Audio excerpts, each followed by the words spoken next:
Okay, Sky Gamblers Afterburner.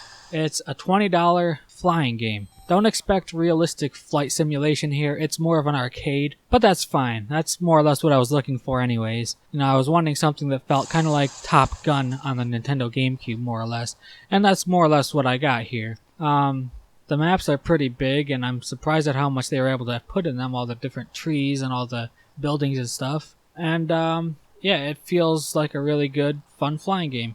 It obviously has its roots in the mobile game genre, but that's fine. A lot of people bash on games that have mobile roots or something, but not all mobile games are bad. Some of them really are legitimately fun, and I think that goes for this one too. Now, this version of the game isn't actually on mobile. This is a Nintendo Switch exclusive, pretty much. You can't find this indie game on the PS4 or the Xbox One. It's only for the Switch, which I think is really awesome. It's actually a pretty difficult game if you try to play it with motion controls one-handedly, like I did, because it feels a lot more like a fun flying game when you're playing it just one-handedly.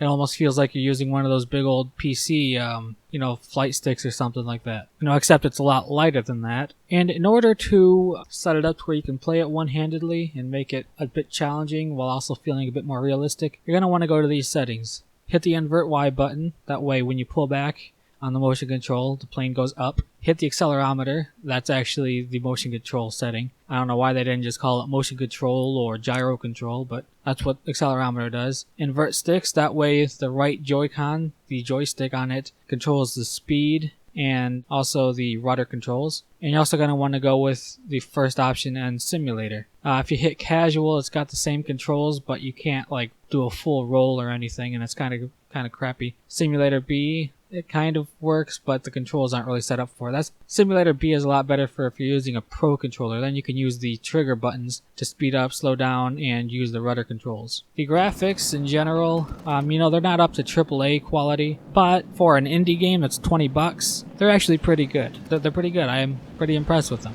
I'm not expecting GTA 5 levels of detail here. It's a $20 indie game. What do you expect? But for what it is, it's not that bad. It looks a lot better when you're playing it in handheld mode than when you're playing it, say, on a TV screen or something. But that's fine. That's what those kinds of games are perfect for anyway, I think. If you're on a bus or waiting in a doctor's office, you just want to play something to kill the time, this game is perfect for that, right? So, this is Sky Gamblers Afterburner. Peace.